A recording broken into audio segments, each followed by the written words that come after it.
enfocada sobre el plan de producción, que como vamos a ver tiene ingredientes muy parecidos al programa maestro de producción,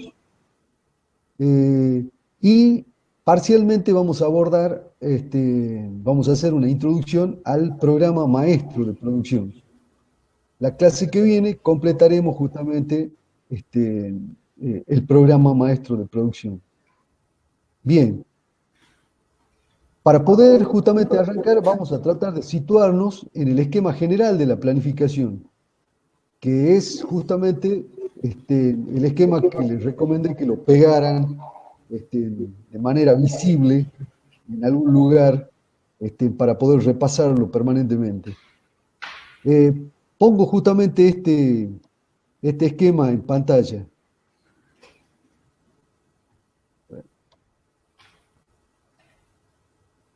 Bien, como verán ustedes, en el esquema general de la planificación ya hemos visto plan estratégico de fabricación, plan de ventas y operaciones y pronóstico. Y aparece ahí, digamos, una etapa, una instancia de la planificación que es el plan de producción. En la literatura anglosajona esta etapa no existe, porque generalmente, digamos, está pensada la planificación en términos de grandes empresas. En Argentina, donde el tejido productivo dominante son las pymes, y además el tamaño de nuestras pymes es relativamente pequeño, no sé, una empresa pyme en Alemania tiene 300 trabajadores. En Argentina las pymes no superan los 50 trabajadores. Y la mayoría de nuestras empresas no superan los 20 trabajadores. Entonces, en estas empresas pymes, generalmente las instancias previas de planificación estratégica no existen. No existe el plan estratégico de negocio, no existe un plan estratégico de fabricación, no existe el plan de ventas y operaciones. Tres instancias que, como ya vimos, pertenecen al análisis del mediano largo plazo y pertenecen justamente a lo que podríamos llamar la esfera de decisiones estratégicas de una empresa.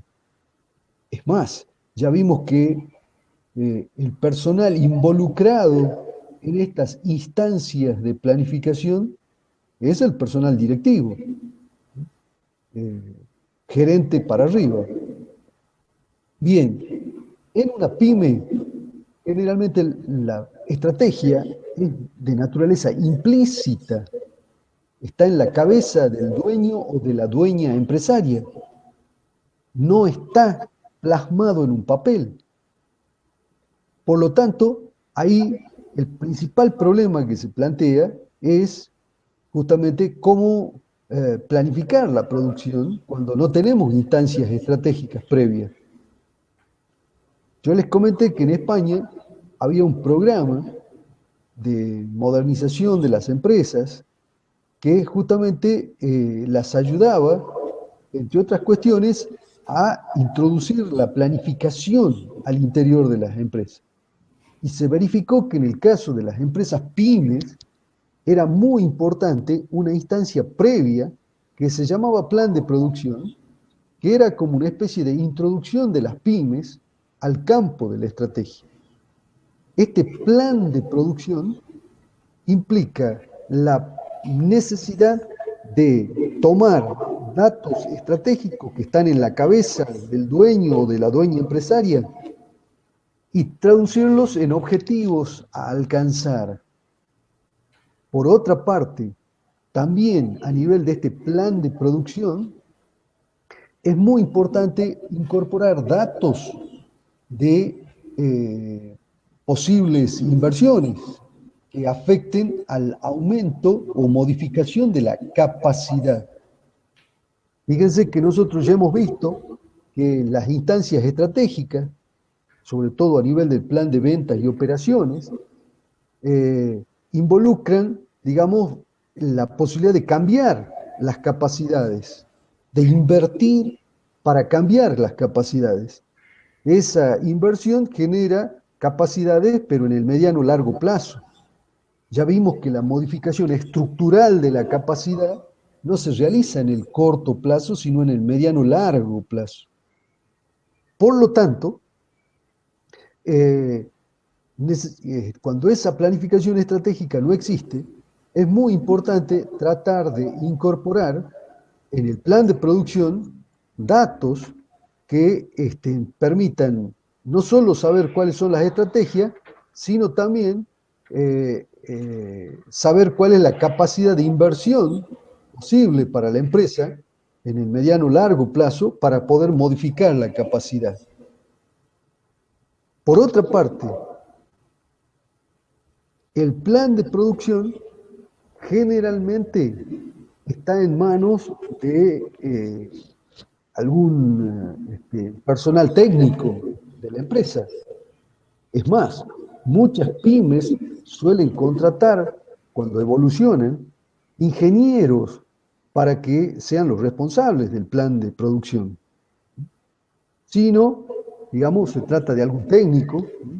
Generalmente la producción es una de las primeras funciones delegadas dentro de la organización, donde el dueño empresario delega justamente esa capacidad de planificación que usualmente es mental. El hombre organiza la empresa en su cabeza, puede haber algún papel, pero generalmente las decisiones y la planificación es más bien implícita. Y entonces, cuando se delega, la persona que acepta, digamos, tomar esa función, necesita planificar. Y necesita planificar no sobre la base de datos implícitos, sino trata de hacerlos explícitos. Y allí es que el plan de producción sea una iniciación, un umbral muy importante de entrada de las pymes en el campo de la planificación explícita. Bien, ese plan de producción, generalmente en manos de un técnico, de un ingeniero, tiene que contemplar las estrategias implícitas, deberán conversarse con el dueño empresario para explicitarlo, y deberán además, digamos, averiguarse qué capacidades tiene la empresa de invertir, digamos, en nueva capacidad a futuro. Desde esa perspectiva, el plan de producción se parece al plan de ventas y operaciones, con algunas diferencias, y es que, digamos, en el caso del plan de ventas y operaciones, proviene de un estudio de demanda, de pronósticos, con el cual, digamos, se puede además elaborar el plan estratégico de negocio. Hay una planificación estratégica previa con la cual se elabora el plan de ventas y operaciones. En cambio, en el plan de producción no necesariamente tenemos datos de pronóstico. Y esos datos de pronóstico, a su vez, cuando los disponemos, se tratan justamente de las series de producción internas de la empresa sobre las cuales vamos a trabajar. Por otra parte, en una pyme, no solo hay necesidades de un plan de producción, sino que hay urgencias importantes para atender demanda real. Y en este sentido, el plan de producción se ve en la necesidad de no solo trabajar para atender demanda futura, sino también atender pedidos concretos, demanda real, ya concretada. Entonces, en ese sentido, el plan de producción deja de parecerse al plan de ventas y operaciones y comienza a parecerse a la nueva instancia que se llama el programa maestro de producción. El plan de producción, entonces, amalgamará, juntará los datos de demanda pronosticada con los datos de demanda real para hacer justamente la asignación de tareas, recursos y capacidades inherentes a todo plan de producción. Bien, algunos detalles adicionales del plan de producción. Si me permiten, tenemos allí una segunda solapa, que es el de los niveles de planificación, y como verán ustedes, el plan de producción intenta, digamos, subsanar los niveles anteriores que no existen. Generalmente el plan de producción se da por familia y eventualmente si la empresa es una pyme relativamente pequeña, Antonio, genera... perdón. Sí, ¿Puede hacer un zoom? Así podemos ver el cuadro un poquito mejor. sí, por favor.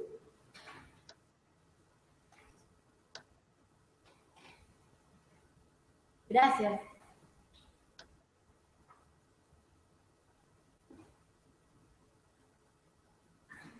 Ahí, Sí, ahí está. Perfecto. bueno, a ver si podemos un poquitito más.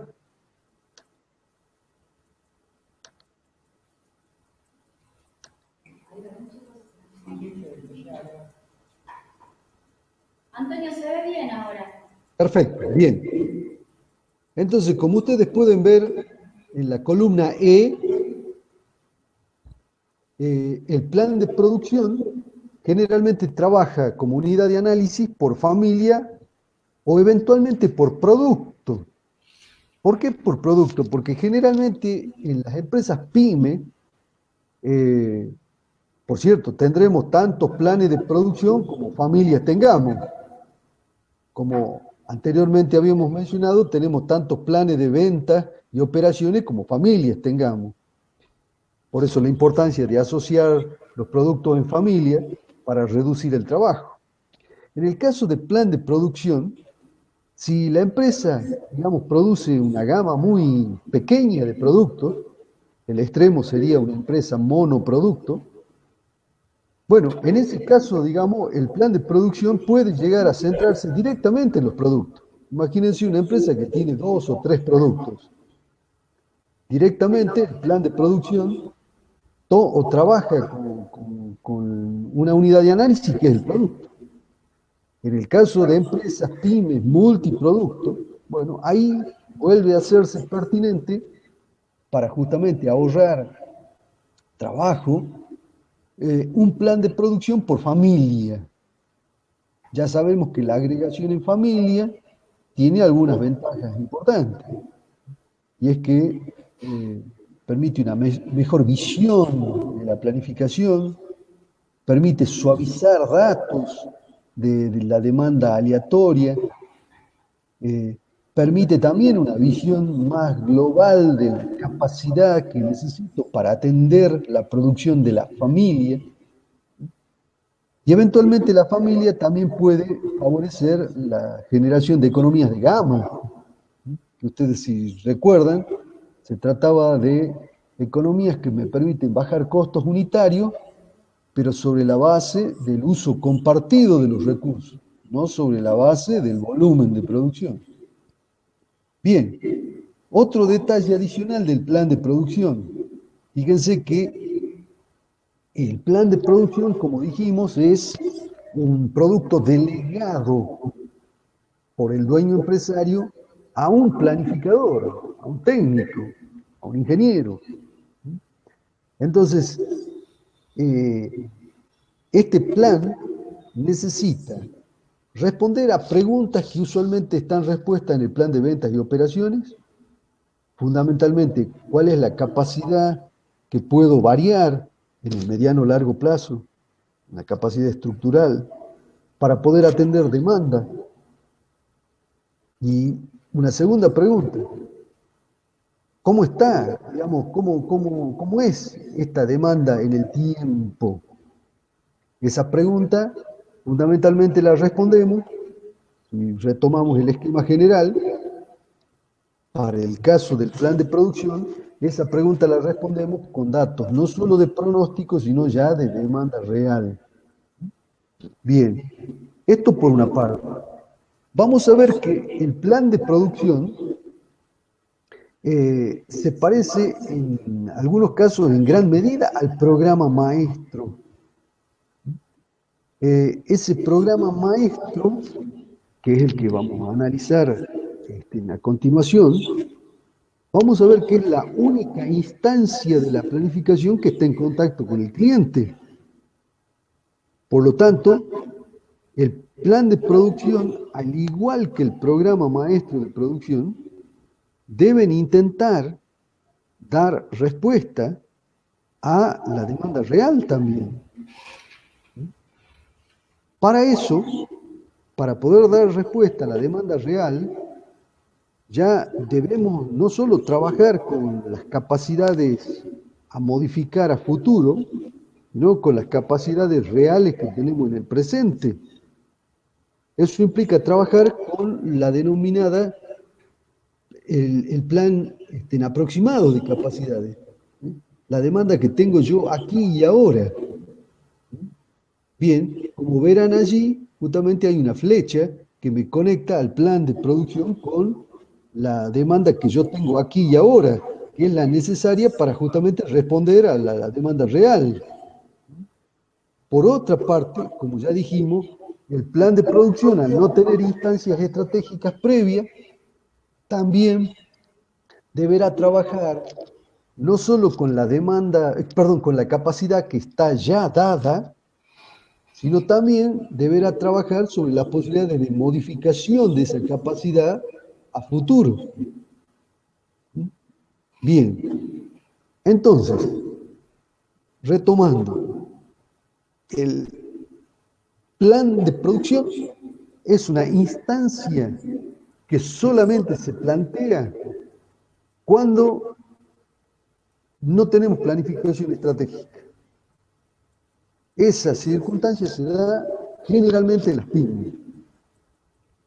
En ese caso, se desarrolla un plan de producción que se parece a la programación maestra porque atiende la demanda real y promete entregas a esa demanda real, para lo cual necesita trabajar con la capacidad disponible aquí y ahora.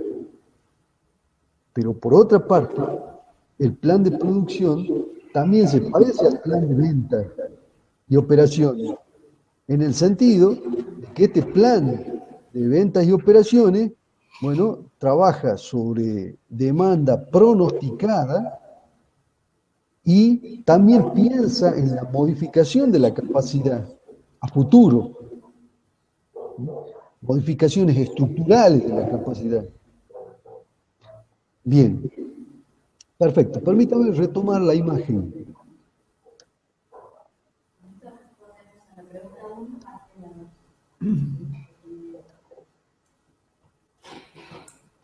Bien. Perdón, Antonio, un Sí, comentario adelante. respecto de la pregunta 1, que es sobre qué bases se realiza el plan de producción. ¿Quién podría responder al menos para dónde está orientada la pregunta?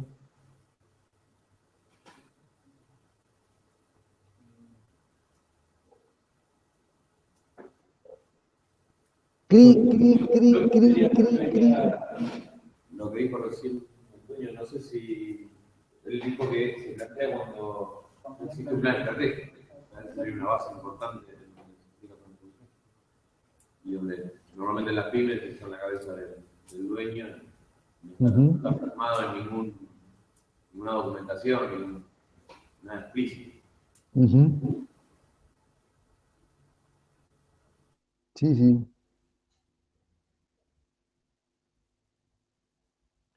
Fíjense un detalle, que en realidad, digamos,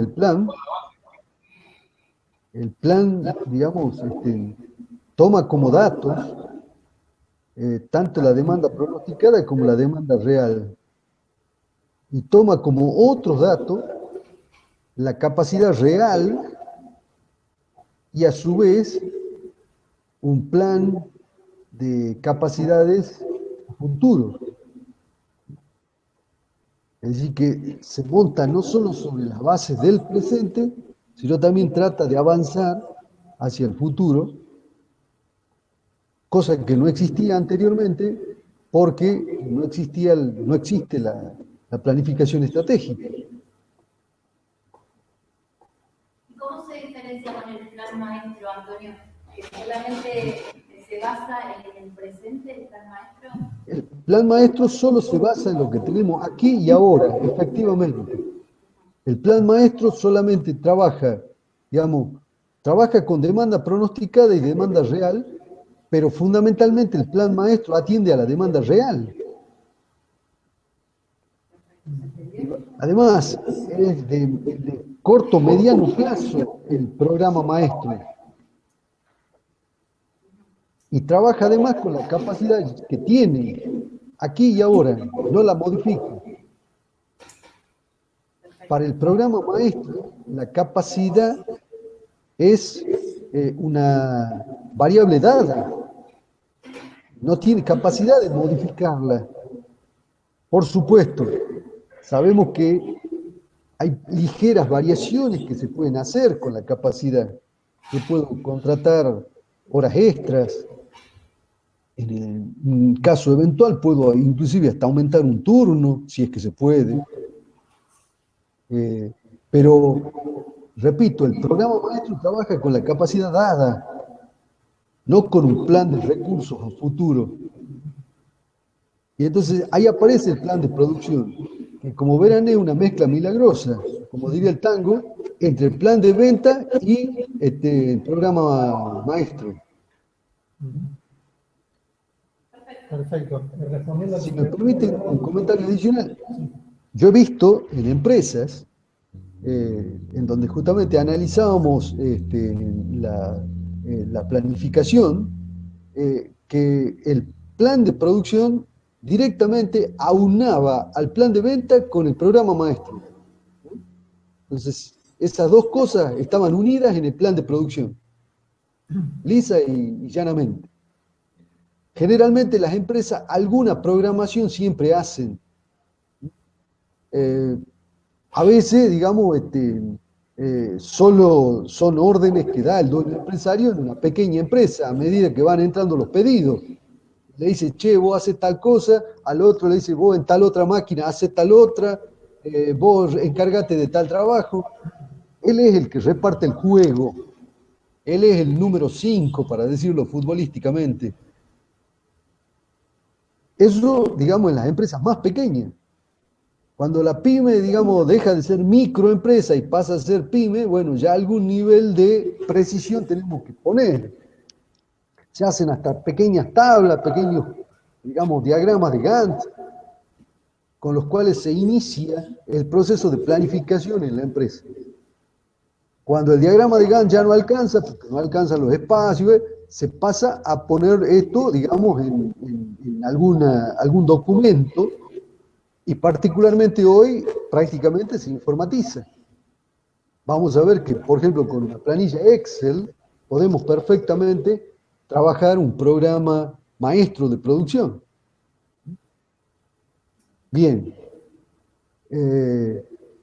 Entonces, las bases sobre las cuales se desarrolla el plan de producción son demanda pronosticada y demanda real, planificación de recursos a futuro y plan detallado, plan aproximado de capacidad, la capacidad real de hoy. Sobre esa base es que justamente yo armo el plan de producción. Bien, si les parece, continuamos. Ahora avancemos sobre el programa maestro. El programa maestro, lo acabamos de mencionar, es la única instancia, pregunta por cierto típica de examen, es la única instancia de la planificación que está en contacto con el cliente. En el plan estratégico, en el plan de venta, no tenemos contacto. En cambio acá sí tenemos el contacto. ¿Y por qué tenemos el contacto? Porque el cliente viene y pide no sé cuántos productos. Y nosotros tenemos que darle una respuesta. Porque además el cliente no solo pide una cantidad, sino que pide para un determinado tiempo de entrega. Entonces aquí, en esta instancia, aparece una variable que previamente no tenía, digamos, demasiada importancia, aunque tal vez la pudiéramos incluir, por ejemplo, como vimos ya, cuando hacíamos el análisis del plan estratégico de fabricación. ¿Se acuerdan que uno de los atributos podía ser tiempo de entrega? Bueno, en este caso en particular, el tiempo de entrega es una variable crítica para el programa maestro de producción. Hay que decirle al cliente cuándo le vamos a entregar, además de cuánto. Y entonces, por lo tanto, el programa maestro de producción necesita calcularse de manera tal que le podamos dar una respuesta al cliente. Una respuesta, por cierto, auténtica, no mentirosa. El cliente prefiere una verdad brutal a una mentira piadosa, porque está en juego, digamos, él también tiene obligaciones y tiene su propia programación en función de los tiempos de entrega que nosotros le damos. Bien, el tiempo de entrega, por otra parte, es cada vez más un atributo de competencia del producto. Se eligen a los proveedores ya no solo por el precio, sino por los tiempos de entrega y por la fiabilidad en el tiempo de entrega. Y para dar esa fiabilidad es central tener un programa maestro de producción. Permítame un detalle. Cuando un programa maestro se hace mal, o inclusive no existe, ustedes van a poder observar algunos síntomas muy claros en una empresa. En primer lugar, altamente observable, van a ver que hay muchos pedidos entregados fuera de término. Primer detalle. Lo cual significa que o el programa maestro se hace mal o directamente no existe. Es sintomático. Muchos pedidos fuera de término indican que el programa maestro no se está haciendo bien o no existe. Segundo detalle, se podrán observar que hay semanas en las que la empresa está hasta las manos, no hay posibilidad de material, digamos, se han agotado las horas extras, se está trabajando, digamos, a todo lo que da. Y otra semana, la empresa, digamos, tiene inclusive hasta tiempos muertos, tiempos ociosos. Esto que digo para la empresa también puede darse para los procesos de trabajo. Uno ve que hay procesos que están demandados al extremo y otros que están con los brazos cruzados sin hacer nada. Esto es también un síntoma de una mala programación maestra de la producción. Otra cuestión importante, hay importantes variaciones en el flujo del stock interproceso. De repente tenemos una sobreabundancia de partes y o componentes en el stock interproceso y de repente se nos cae, digamos, a cero el stock interproceso. Esto tiene que ver con un programa maestro de producción mal confeccionado o con la inexistencia del mismo. Son cuestiones que ustedes pueden verificar apenas asoman las narices a una planta. Entonces, por lo tanto, si ustedes observan esta circunstancia, ya saben cuál es la causa. Programa maestro de producción. Sí, adelante. ¿Podría ser también una causa de un plan maestro más realizado un importante stock en el depósito? No solo interproceso. Sí. Podría ser, pero no es la única causa, por cierto. Una más de lo que usted dijo. Ustedes saben que, por ejemplo, un abundante stock permite atacar vicisitudes de la producción, como por ejemplo una máquina que se sale fuera de punto y entonces no da las tolerancias y se sale fácilmente fuera de punto.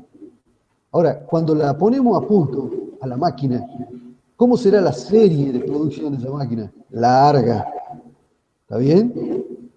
Entonces, esa serie larga se va acumulando y pasa al stock. Otra cuestión adicional, malas especificaciones de materiales con los proveedores. Bueno, eso genera una variación en la calidad del material. De repente tenemos un lote de materiales que está en muy buena calidad, que me reduce al mínimo el scrap, que además se maquina más rápidamente, etcétera, etcétera. Bueno, ese lote, digamos, generalmente cuando lo tengo que procesar, lo proceso en una serie larga. Y eso también me genera stock. Por cierto, también la mala programación me genera stock. Pero un detalle importante, la mala programación me genera stock y a la vez ese stock puede caer rápidamente de una semana a la otra. Es decir, que no tiene un comportamiento relativamente, digamos, constante, sino que, digamos, tiene unas variaciones cíclicas muy importantes, lo cual significa que usamos el stock para cubrir los baches de la programación maestra. Antonio, Sí. ¿podría ser otro, digamos, factor de una mala programación, que, digamos, otro síntoma, que haya una empresa que tenga una determinada cartera de productos, tenga stock en algunos casos sobre stock, y de otros productos tenga faltante? Entonces, Sí. la fuerza de venta necesita todos los productos disponibles, no solo una familia. Exactamente. Efectivamente, es muy buen ejemplo ese. Volviendo a la observación del compañero, se trataría el exceso de stock y el exceso de las variaciones del stock. Esas dos combinaciones indicarían justamente una mala programación. Bien, dicho esto, pasemos a ver cómo analizamos la programación maestra. Todo lo que digamos de la programación maestra es extrapolable al plan de producción. Vamos a ver que justamente necesitamos algunas variables especiales para poder calcular la programación maestra. Una de esas variables muy importante se llama el plazo de entrega acumulado. Es una variable central para poder justamente programar. Vamos a ver de dónde sale. Sale del denominado BOM, o listado de materiales. BOM en inglés es Bill of Materials. De ahí BOM. Bill, con B larga, of Materials. Entonces el BOM sería el listado de materiales. Vamos a ver que el listado de materiales sale de un diagrama que ustedes conocen ya, ¿no? El diagrama de Gauss-Cinto.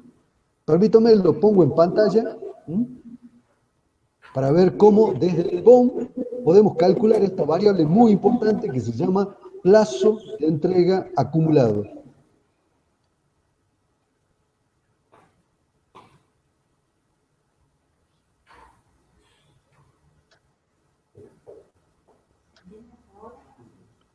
Bien. Fíjense allí ese vehículo supersónico en el cual imagino todos habremos tenido alguna experiencia. Bien. Fíjense, al lado hay un diagrama de Gauss-Cinto. Está en inglés, pero no importa. Ese diagrama de Gauss-Cinto representa justamente la producción de este vehículo, del triciclo. Si ustedes lo miran, el diagrama de Gauss-Cinto, si ustedes recuerdan, solo incluía actividades de operación y de inspección. Solo esas dos actividades incluidas.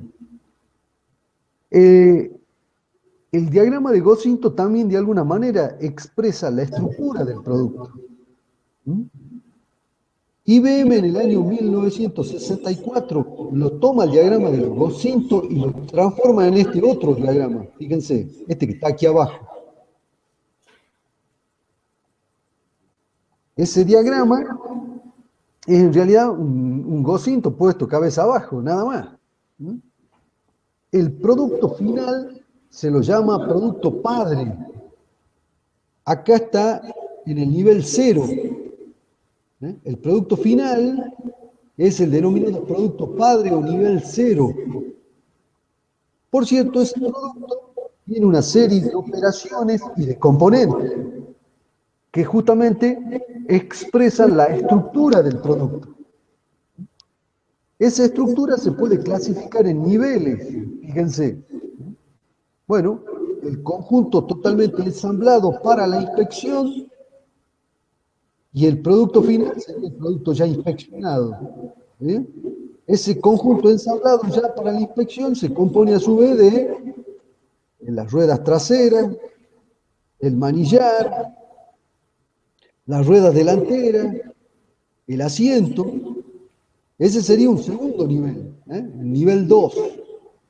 Bien, avanzamos, tenemos otros niveles, ¿sí? Tenemos otros niveles, las ruedas individuales, el cuadro. En el caso del manillar, el manubrio, tendríamos los mangos, el propio manubrio. En el caso de las ruedas delanteras, tendríamos en el guardabarro, las horquillas, la propia rueda. Ese es el nivel 4, fíjense. Entonces, el producto, el triciclo, se compone, digamos, la estructura de este producto se compone de 4 niveles. El nivel 0 o nivel padre hasta el nivel 4.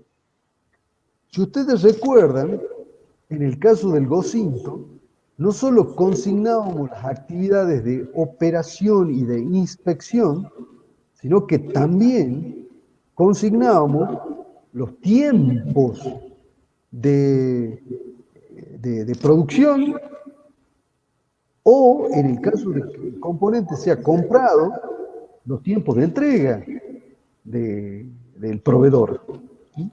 Entonces, el diagrama de Goscinto, transformado ahora en el BOM, me permite calcular también los tiempos de entrega por niveles. Fíjense que, a ver, no sé si tengo un esquema, creo que sí.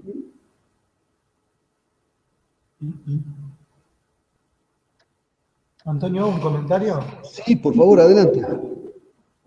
Fíjense que, por ejemplo, para la unidad del trabajo práctico del producto, además de poner una imagen, las características técnicas, cuando hablan de los componentes y los mencionan, lo podrían hacer ya con una estructura de este tipo. Y si tienen los tiempos de entrega del proveedor, por ejemplo, o alguna especificación, ni hablar de cantidades a consumir, ¿no? También lo pueden incluir en este diagrama. Y ya les sirve para después hacer el programa maestro en el trabajo práctico.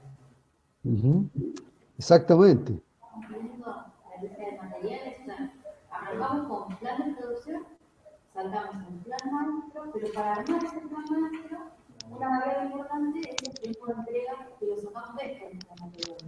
¿Sí? Como para hacer un resumen de por qué estamos haciendo esto, ¿se entiende? Listo, Antonio, seguimos. Bueno, perfecto. Si me permiten, fíjense, ahí hay otra imagen. La vamos a aumentar un poquitito más.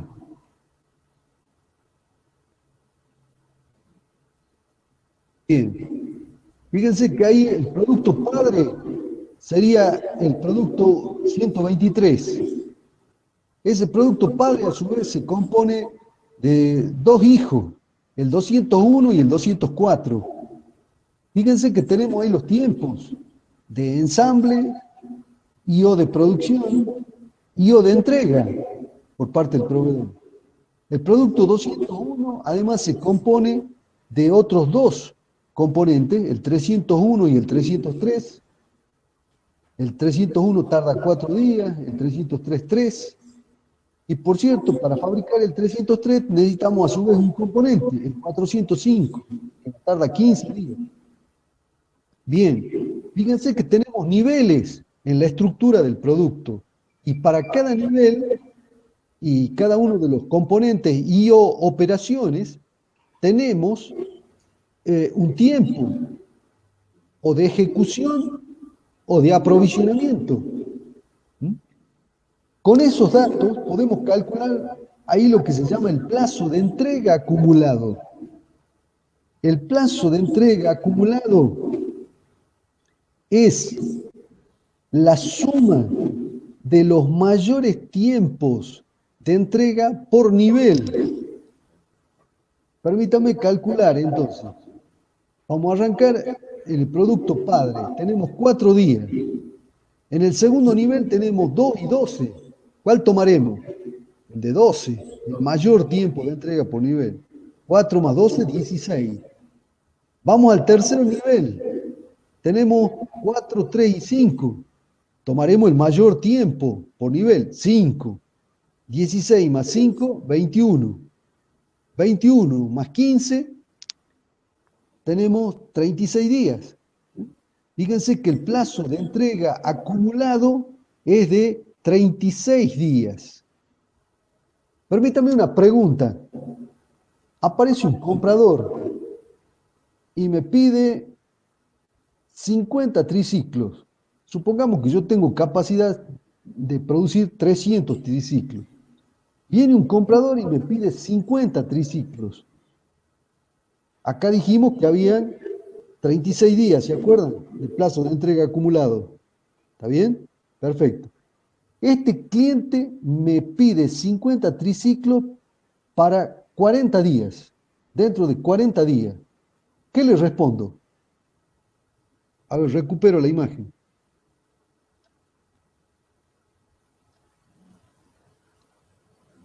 ¿Qué les respondo? Y si tardo 36, 40 días puedo cumplir. Perfecto. Y ahora, si me pide... Estaba esperando que me diga que pisé el palito. ¿Cómo? Estaba esperando que me diga que pisé el palito. No, absoluto. Es correcta su respuesta.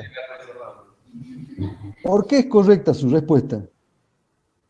Porque usted sabe que partiendo de cero, sin tener ningún material, usted tarda 36 días en abastecerse del material, fabricar, ensamblar y terminar. Y además estamos diciendo que usted tiene capacidad. 200 triciclos, por ejemplo, de capacidad. Por mes o por lo que fuera. Entonces usted tiene la capacidad justamente y tiene los plazos para poder entregar perfectamente. Nuestro plazo de entrega acumulado era 36 y el plazo que me pide el cliente es 40. Como mi plazo es menor al que me pide el cliente, yo estoy en condiciones de entregar. Sí, discúlpeme. Es el plazo máximo el 36. O sea, si yo tengo de alguno de los productos que es limitante del nivel superior, podría bajarlo a 30, por ejemplo. Exactamente. Ahí aparece la segunda pregunta. ¿Qué pasa si ese cliente me pide 50 triciclos, pero en vez de pedírmelo a 40 días, me los pide a 10 días? ¿Cuál es la respuesta que yo le doy?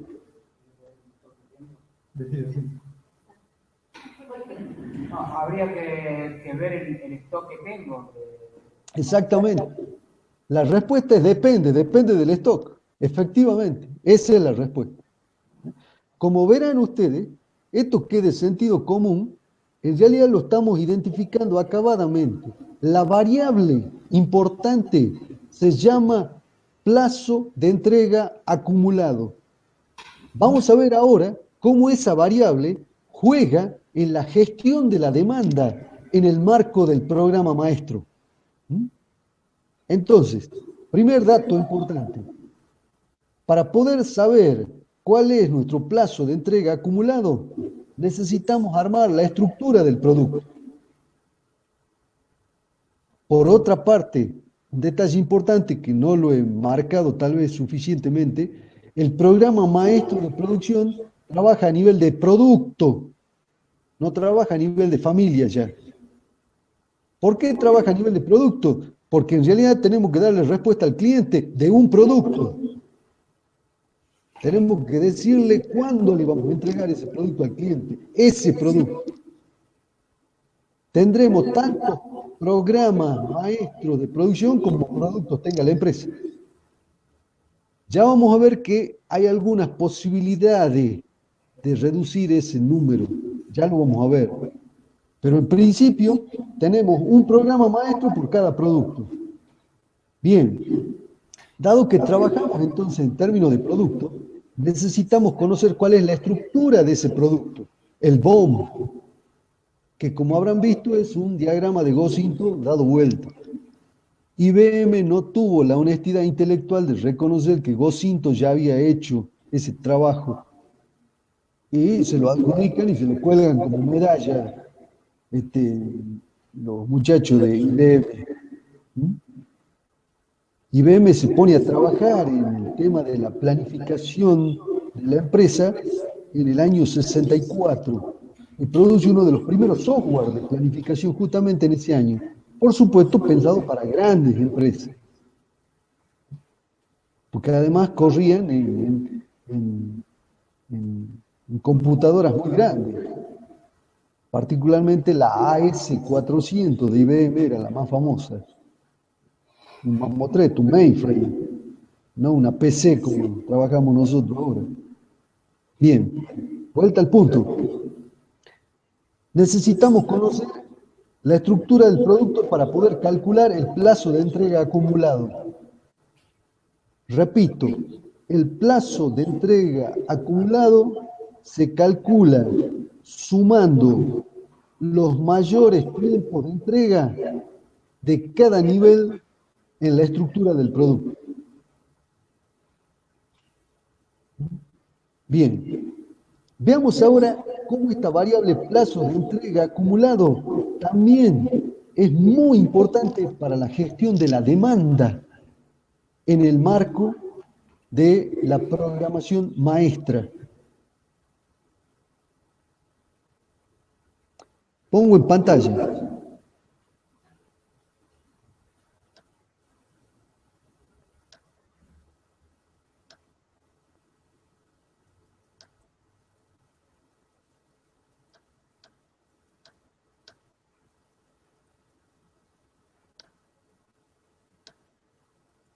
Bien. Fíjense, a ver, lo voy a ampliar.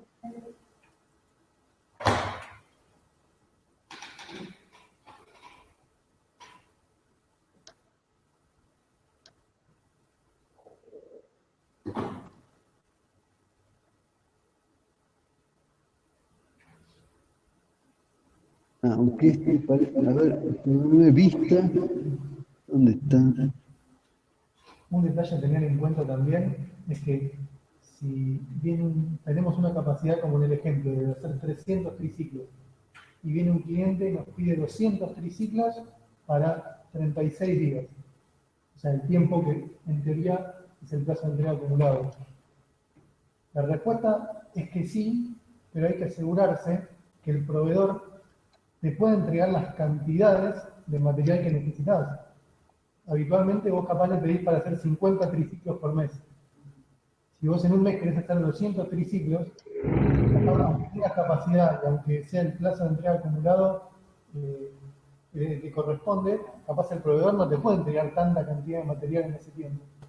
Es un tema, digamos, muy operativo que hay que tenerlo en cuenta en el momento de prometer o no. Hay que estar seguro de que el proveedor puede dar respuesta a esa cantidad.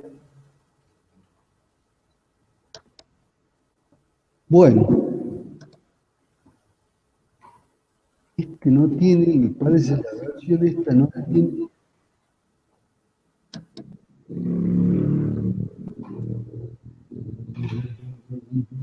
Bueno, perfecto. Fíjense un detalle. Tenemos Antonio, graficada. no tenemos el Excel en pantalla. ¿Cómo? No tenemos el Excel en pantalla. Apa, bueno, ya vuelvo entonces.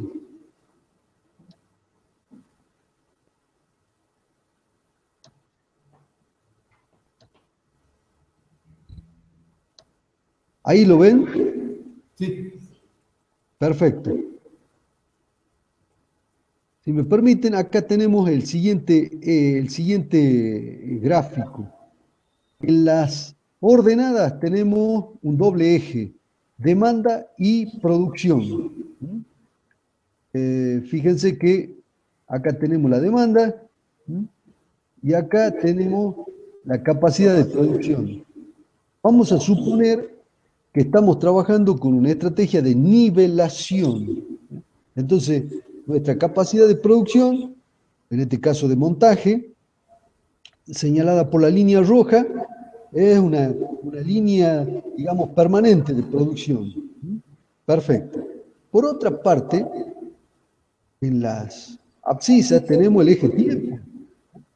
Y cómo va evolucionando la demanda en el tiempo y cómo va evolucionando la ocupación de nuestra capacidad a través de la producción en el tiempo. Ahora, fíjense en el caso del eje de tiempo, tenemos aquí abajo el plazo de entrega acumulado. Ese plazo que habíamos calculado, por ejemplo, de 36 días. Bueno, entonces fíjense, el día 0, el 0 en el eje de las abscisas sería el día de hoy. 36 días después tenemos el final del plazo de entrega acumulado. Este plazo de entrega acumulado me permite establecer lo que se llaman zonas. Muy importante. Tenemos fuera del plazo de entrega acumulado una zona que se llamará zona abierta. Zona abierta. Como ya vimos, un pedido que entra después del plazo de entrega acumulado, perfectamente se lo puede tomar. Ahora bien, muy cercano al día de hoy, por ejemplo, 2 días después, tenemos lo que se llama la zona congelada. Ahí hay una barrera que se llama la barrera de emergencia. Generalmente, cuando yo estoy muy cercano al día de hoy, es muy difícil que yo pueda variar la programación. Si he hecho los cálculos adecuados, debo tener pedidos que prácticamente me mantengan trabajando al límite de mi capacidad. Casi no tengo margen de capacidad, muy cercano al día de hoy. Esto, por supuesto, si he hecho bien los cálculos, ¿no?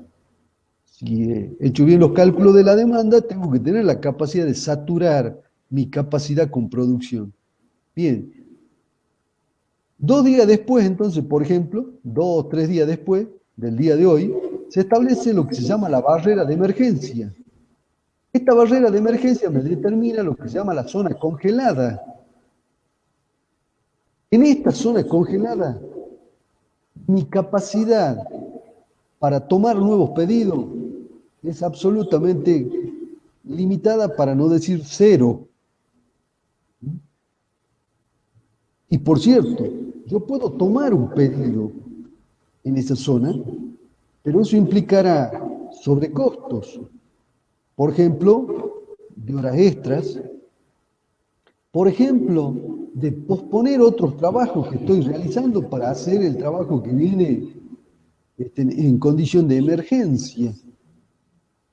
Generalmente, tomar trabajo en esta zona, en el 99% de los casos, implica sobrecostos. Y eso se traduce en la necesidad de decisiones que en muchos casos exceden al marco del planificador. Antonio. Bien, sí, te escucho. Acá un compañero tiene un ejemplo real del caso del trabajo práctico que estamos trabajando. A ver. Y lo quiere comentar. Lo que pasó, bueno, lo venimos, yo lo conté la semana pasada al grupo por el tema del TP. Ajá. El mes pasado, yo trabajo en Bristol, ¿sí? Sí. Y Toyota, que es el cliente más importante, resulta que el neumático que usa para la camioneta más barata se lo provee Goodyear, un neumático que viene de Brasil. No sé por qué motivo Goodyear le dijo que no podía abastecerle más durante un lapso y o paraban la línea o le pedían una mano a Bridgestone. Un producto que normalmente no se produce. Entonces, se instaló la máxima capacidad para ese producto, pero fue tan importante la necesidad y la importancia de decirle que sí al cliente, que se puso en marcha prácticamente casi toda la planta o gran parte de la planta para trabajar en 2 días feriados, en donde solamente se produjo ese producto en particular. Ajá. Con casi toda la capacidad instalada, pero con una sobrecapacidad en realidad, porque Claro. el resto de, en particular en el tema de las prensas de vulcanizado, trabajaban de 150 prensas, 3 o 4 prensas. Claro. Pero bueno, yo ahí lo identifiqué con la primer parte del gráfico que explicó. Efectivamente. Bueno, el comentario interno en la planta es que fueron las cubiertas más caras de la historia. Claro. Ahora, fíjense un detalle. La decisión estratégica, porque es una decisión, es un cliente importante, como usted muy bien lo destacaba, y el que toma la decisión no es el planificador, sino se toma decisiones generalmente a nivel del gerente. En esa zona, el planificador deja de tomar decisiones y pasa a ser muy importante la decisión del gerente, de los directores. Por ejemplo, en empresas reales, cuando, por ejemplo, el área de venta presiona y dice, no, este cliente es nuestro mejor cliente, no lo podemos dejar, es muy importante. Bueno, perfecto. Si es así, entonces el director de producción le dice al director de venta, entonces vos te haces cargo del muerto.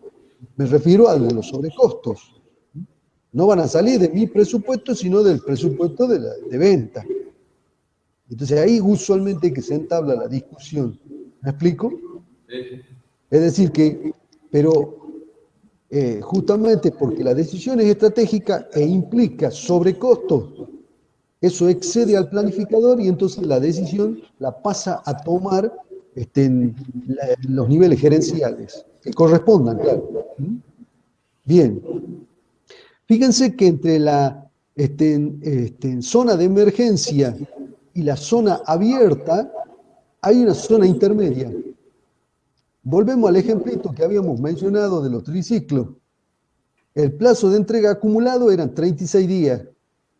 Si alguien venía y me pedía que le entregara 50 o el número que fuera para 40 días, la respuesta ¿cuál era? Sí, absolutamente. ¿Se acuerdan? Sí. Bueno, esa respuesta sí cae en la denominada zona abierta. En la zona abierta, inclusive hasta el hombre de venta puede tomar la decisión de decirle que sí al cliente. Generalmente el hombre de venta tiene un software, que es el mismo que tiene, por cierto, el planificador. Entonces, el hombre de venta introduce el valor, por ejemplo, 50 triciclos a 40 días, y el software automáticamente lo acepta. ¿Por qué? Porque contrasta que el plazo de entrega al cliente es mayor que el plazo de entrega acumulado, que por lo tanto está en la zona abierta y por lo tanto perfectamente, digamos, el propio vendedor puede asegurar la venta. Fíjense que en la zona abierta el que gestiona esa demanda es directamente inclusive el hombre de venta. Ahora bien, cuando el plazo de entrega que reclama el cliente... ¿Podemos ver la gráfica? Sí, vamos a la gráfica.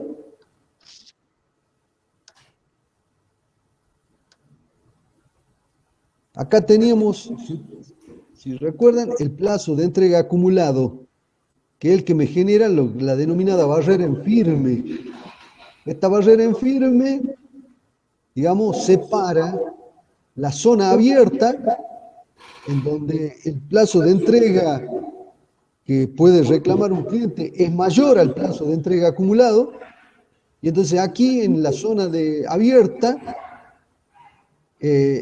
hasta hasta el hombre de venta toma las decisiones. ¿Qué pasa en esta zona? En donde el plazo de entrega reclamado por el cliente es menor que el plazo de entrega acumulado. Bueno, ahí como ustedes muy bien razonaban, un compañero suyo lo aportaba, tenemos que chequear el stock y también chequear nuestra capacidad de producción. Esas dos variables son las que tenemos que chequear, el stock y nuestra capacidad de producción. Por cierto, dijimos también que 2 días, 3 días al día actual, esto me genera, digamos, una barrera de emergencia y una zona denominada congelada. Zona congelada, zona de emergencia también se la suele llamar, en la cual hay sobrecostos. En el medio está la zona de comercio, zona flexible.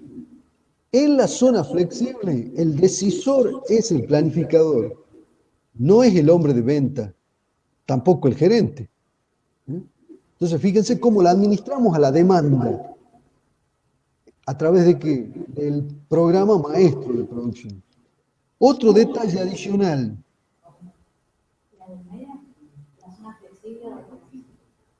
Fíjense, ¿sí? ¿Alguna duda? No, Antonio, continúa. Perfecto. Bien, fíjense que dijimos que si hay un correcto cálculo de la capacidad en función de la demanda pronosticada, fíjense que la demanda pronosticada va en la flecha esta verde, sería la demanda pronosticada. Todo esto es demanda pronosticada. Y a su vez, digamos, los pedidos reales serían la flecha negra esta que está acá. Esta sería la demanda pronosticada o previsión de la demanda. Fíjense que fuera usualmente del plazo de entrega acumulado, tenemos casi la capacidad, prácticamente está desocupada, libre. A medida que nos vamos acercando al día de hoy, la capacidad comienza a comprometerse con pedidos reales. Pareciera como que a medida que vamos aceptando los pedidos reales, vamos consumiendo nuestra capacidad pronosticada. ¿Está bien? Fíjense que aquí, si este es el pedido real, fíjense, esta flecha es el pedido real, lo que va de ahí hasta el nivel de capacidad sería la demanda pronosticada, perdón. La demanda pronosticada, esto que está acá. Entonces, a medida que entra el pedido real, se consume la demanda pronosticada. Aquí, fíjense, los pedidos reales me dejan menor margen de demanda pronosticada.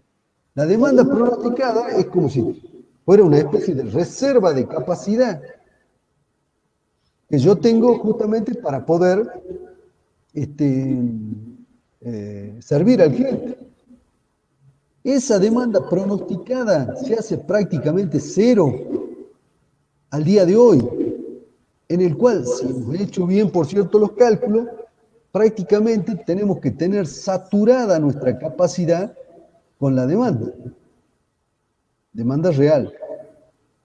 Bien, por eso esta forma, digamos, de la demanda en el tiempo, una demanda que es real y una demanda que es pronosticada. Antonio, una pregunta. Sí. ¿Y cómo influye o cómo relaciona el error del pronóstico acá en esta gráfica? El error del pronóstico. Bien, interesante pregunta, muy interesante. Fíjense que el error del pronóstico, a ver si me permiten, voy a modificar un cachito. El error del pronóstico podría consistir en lo siguiente. Por ejemplo, que de repente, digamos, yo tenga, la acabo de mover a la curva de capacidad, ¿no? Que yo tenga de repente pedidos que exceden mi capacidad. Esos pedidos que exceden mi capacidad puedo atenderlos, por ejemplo, con recursos adicionales, horas extras. O podría ser al revés, que por el pronóstico yo he determinado que la demanda pronosticada debería debería cubrirse con una capacidad de ese nivel. Entonces fíjense cómo, si ese es el caso, fíjense que acá me queda, la flechita esta, me queda, fíjense, una demanda pronosticada sin utilizar. O lo que es lo mismo, esa demanda pronosticada sobre la base de la cual calculé mi capacidad, me generan un exceso de capacidad. Entonces el error, ya que está hecha la pregunta, digamos, el error de cálculo, el error de estimación, digamos, es importante tenerlo acotado porque esto a su vez me permite que yo trabaje con, digamos, menores, digamos, menor capacidad ociosa, que la capacidad ociosa tienda a, digamos, a cero, si está bien calculado, claro, y el error de pronóstico está acotado, muy acotado, ¿eh? Entonces, el error de pronóstico, digamos, me permitiría que, cuanto más acotado esté, me permitiría un cálculo más ajustado de la capacidad. Entonces, por lo tanto, yo puedo saturar esa capacidad con una demanda bien pronosticada. Esa sería, digamos, la respuesta a la pregunta de Flavia. Y por ejemplo, Antonio, una empresa que vende por catálogo, una política para mitigar el error del pronóstico podría ser tener un stock de seguridad incluso, además de capacidad. Sí, podría ser tener un stock de seguridad. De producto terminado, digo. De producto terminado, exactamente. Ahí, digamos, tenemos que ver cuánto es la fluctuación de la demanda. Porque si esa fluctuación aleatoria de corto plazo, de repente, digamos, se traduce en importantes variaciones, ahí ya no estamos hablando de una fluctuación aleatoria que me conduce a un error, sino que estamos hablando de valores anómalos que por algún factor exógeno que ya no es la aleatoriedad de la demanda, ha hecho que aumentaran brutalmente.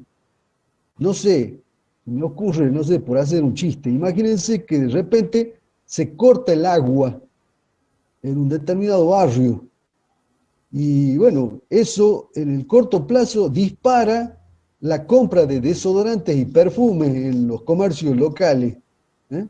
Entonces ahí no hay una variación aleatoria, sino que hay un factor exógeno que hace que la demanda tome valores anómalos, imprevistos, por cierto, y entonces eso puede, por cierto, disparar mi capacidad, digamos, de producción, o no. Habrá rotura, digamos, de stock, habrá pedidos sin atención, eso puede pasar. Ahora, vuelvo al punto. ¿Cómo intentamos evitar esos problemas? Esos problemas se intentan evitar justamente con un cálculo adecuado de la capacidad sobre la base de la estimación de la demanda.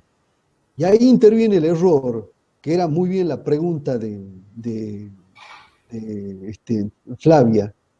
Vamos a ver también que este tipo de fenómenos exógenos que disparan, digamos, valores anómalos de demanda, también pueden estar asociados a una mala comunicación en la cadena de suministro. El famoso efecto látigo, que de repente dispara valores de demanda sobre la base de fenómenos exógenos, digamos, que han impactado sobre la demanda. Bueno, vuelta para atrás. Algunos de esos niveles de variación yo puedo atenderlos con stock de seguridad, por ejemplo. Pero en otros casos, inclusive hasta el stock de seguridad resulta insuficiente. ¿Por qué? Por estos factores anómalos, exógenos, que hacen que haya circunstancias en las cuales tengamos que decir, hasta aquí llegó mi amor y no podemos seguir atendiendo más que, digamos, hasta este nivel de la demanda. Pero vuelta al punto, la observación de Claudia, la pregunta de Flavia, perdón, sobre la magnitud del error, bueno, se la ve muy claramente allí, digamos, en la administración de la demanda. Permítame solo un último comentario de la administración de la demanda. Generalmente, la administración de la demanda se hace a través de un software. El pedido real entra a través del vendedor.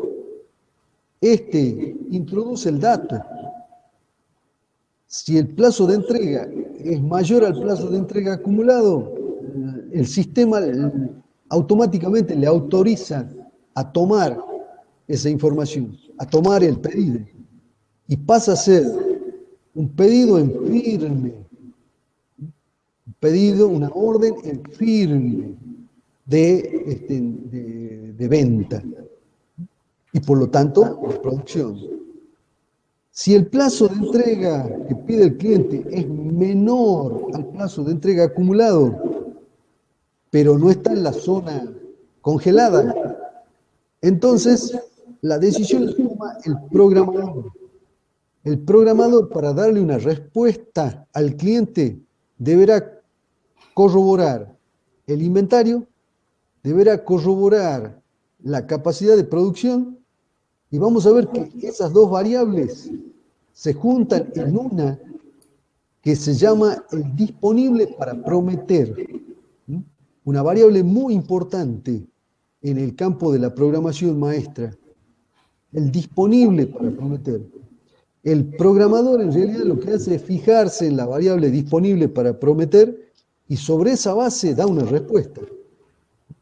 Por cierto, podría ser, imagínense el caso, vamos al gráfico de nuevo.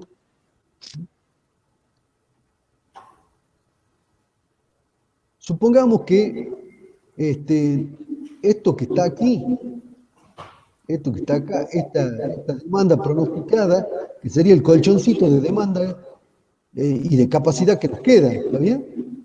Supongamos que sea de 30 productos. Y aparece un hombre que nos pide para esta, que es la semana, supongamos 3 o 2, semana 2, nos pide 40 productos.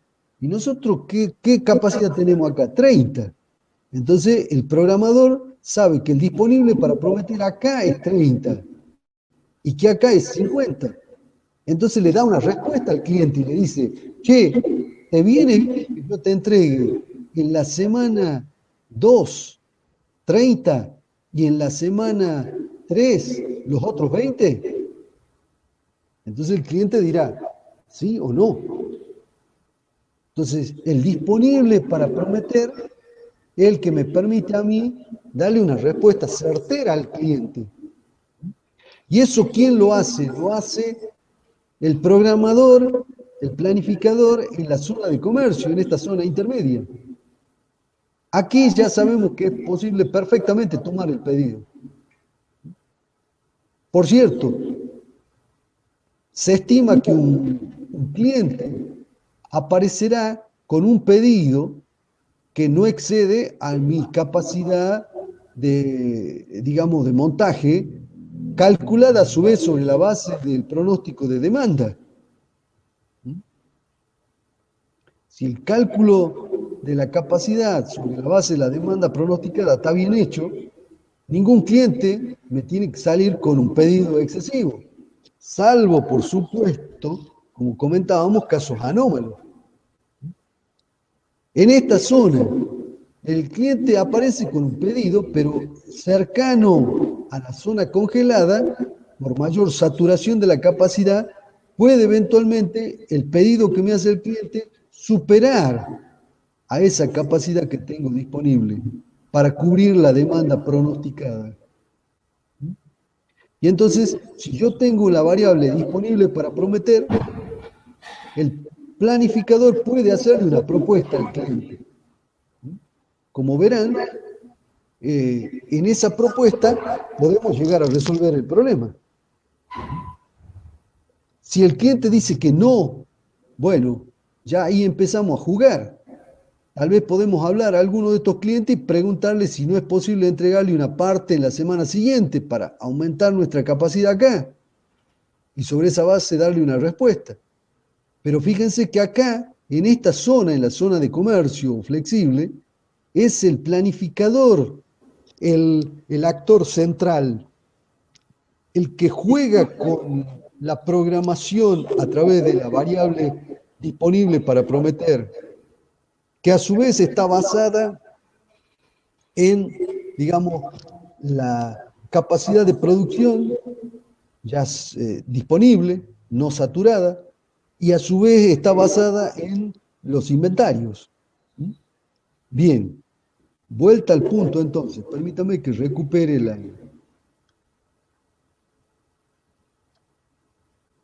Entonces, tenemos que para la programación maestra es muy importante la gestión de la demanda.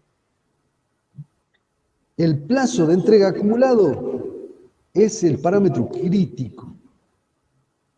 Este me determina 3 zonas. Una zona donde la demanda la gestiona el área de ventas inclusive, la zona libre, cuando el tiempo de entrega es mayor al plazo de entrega acumulado. Una zona flexible o de comercio, donde la figura central es la del planificador, que sobre la base de las variables de las que él dispone de conocimiento, acepta o no un pedido. El hombre de ventas solo le transmite al planificador, che, ¿podemos aceptar este pedido? Y él le responde, sí, no. O le responde, mira, hacerle la siguiente propuesta al cliente para poder aceptarlo. Y hace una contrapropuesta, el planificador. Y está la zona congelada, en donde aceptar un trabajo implica sobrecostos, y entonces ahí las decisiones sobre la demanda, sobre los pedidos reales, sobre la demanda real, las toma generalmente la gerencia. Bien, les propongo que llegamos hasta acá con la programación maestra. Vamos a ver la clase que viene, justamente cómo calculamos el plazo de entrega, el disponible para prometer. Ya vamos a ver un ejemplo concreto, una planilla Excel, donde calculamos el disponible para prometer. Antonio, una consulta. Sí, por favor. La clase que viene vamos a ver un poco más de BOM o no, porque se acuerdan que en función de los sistemas de producción se aplicaba el BOM.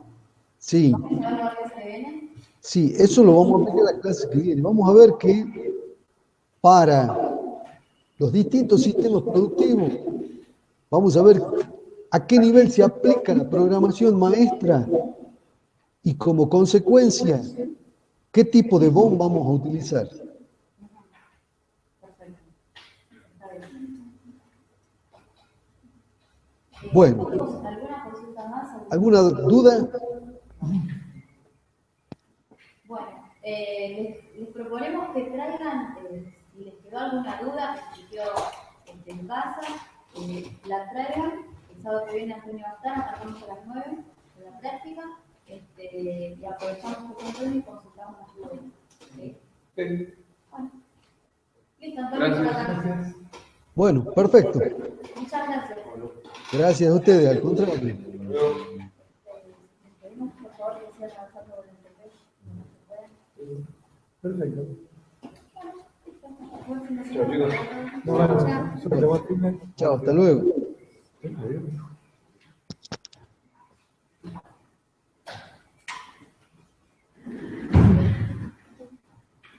Bueno, Antonio, ahora fíjate que te queremos hacer un comentario.